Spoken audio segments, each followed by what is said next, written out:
It's a retread and a Skytread. Hello, my baby! Hello, my honey! Hello, my ragtime gal! Suddenly you kissed my wire! Baby, my heart's on fire! The War for Cybertron Siege line isn't all Micro Masters and Battle Masters. They also do Deluxe figures, Voyager-sized figures, and Leader-sized figures.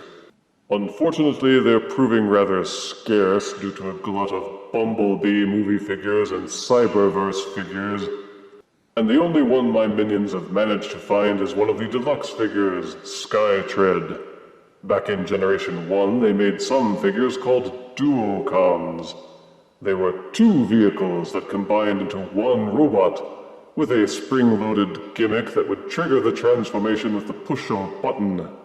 It kind of worked, though the concept didn't really take off. One of the figures was called Flywheels, who was a jet plane and a tank that combined into a robot.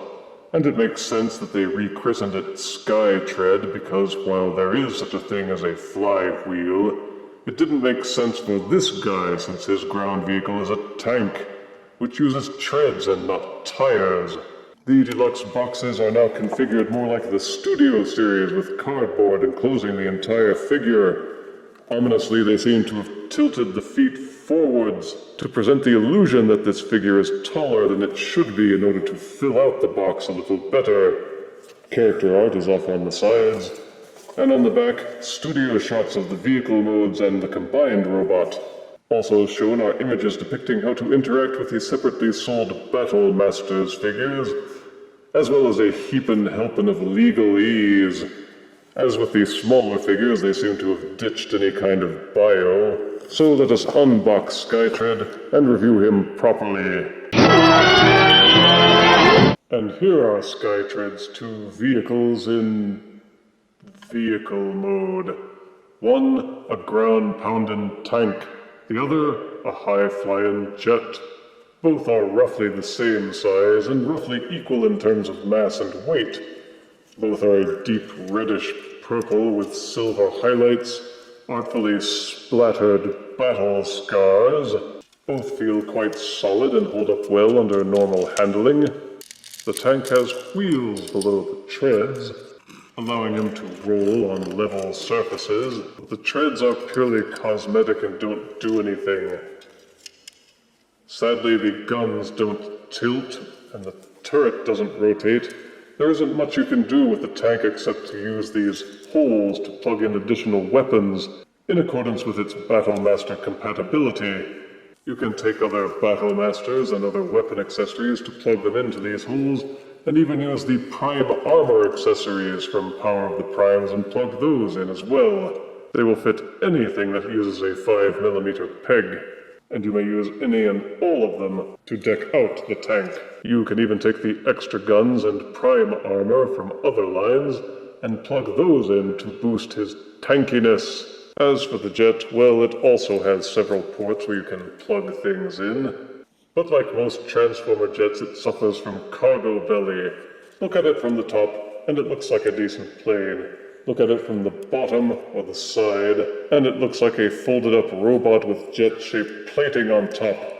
It has no fun features, no spring-out gimmicks. You can fold the wings up, but why would you want to? All in all, the vehicle modes are mere templates onto which you can slap the plug-in accessories. The first weapon accessory is the IR laser launcher, with 15 biceps, 12 scopes, and 15 mouse pointers.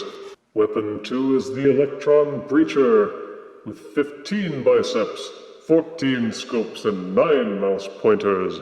Both weapons will plug in together and form the LRRF Suspension Ray Super Launcher, a weapon so awesome that they didn't even bother giving it any tech specs.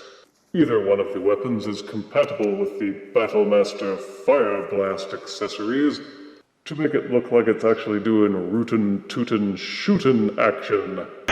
To transform these two vehicles into one robot, first take the tank, flip out of these sections from the top, take the pelvis section and flip it upwards.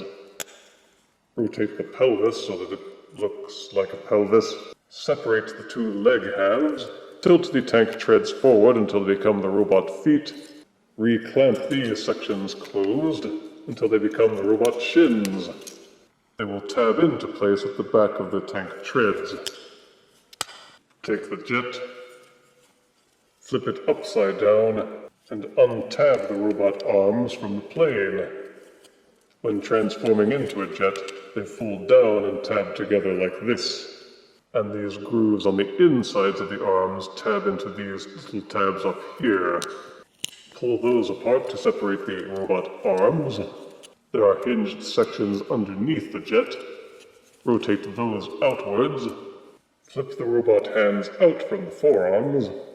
And rotate the forearms so that the elbows will bend forwards.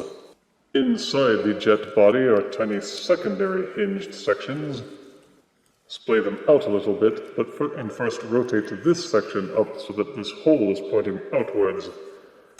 Then clamp the chest halves closed and tab them around it. Rotate down the nose cone of the plane.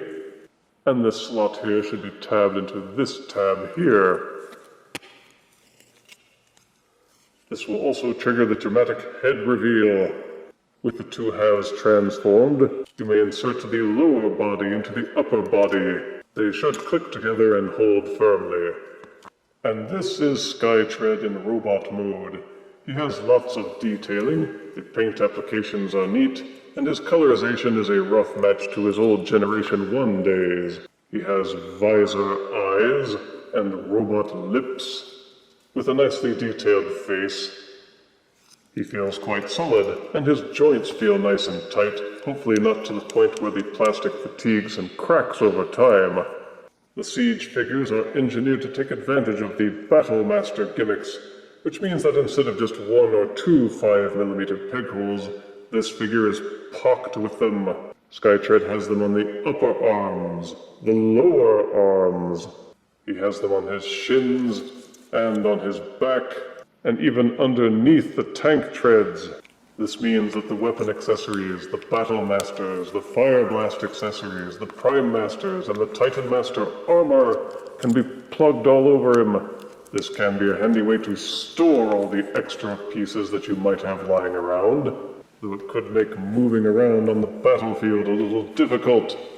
For articulation, the Siege Deluxes don't seem to have skimped any. The head will rotate 360 degrees and waggle slightly. The shoulders have a dual hinge combo that will allow for 360-degree rotation and full splaying.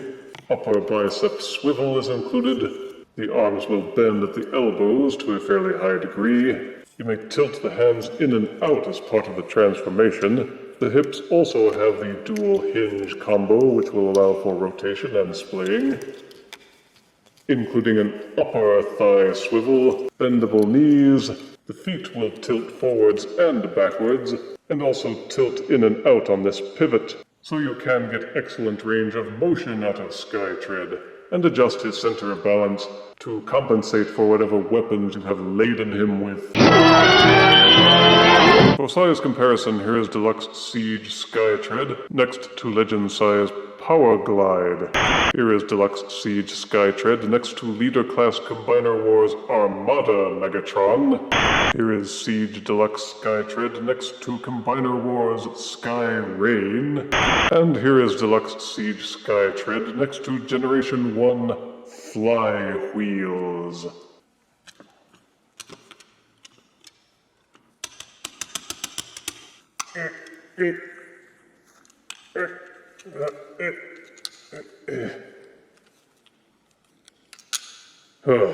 Automorph my fanny. Hasbro proved with Titan's return that they could still get people to buy figures even if they weren't combiners. Siege appears to be off to a rollicking start with that as well. Positives are that Skytread has enough gimmickry and versatility to make him fun to play with in his own right.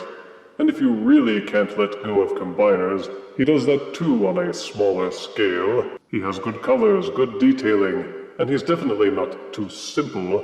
Negatives are that the vehicle modes are rather static, the jet mode has a lot of kibble, and could use some more paint or labels to break the monotony of the color. And the top of the tank turret parts don't tab in securely, not to mention the central gun barrel has a habit of falling out. But they did a good job all in all, and Siege Skytread earns 7 out of 10 deaths. A score that kind of tanks. If you refuse me, honey, you lose me, then you'll be left alone. Oh, baby, tell them all, and tell me I'm your own.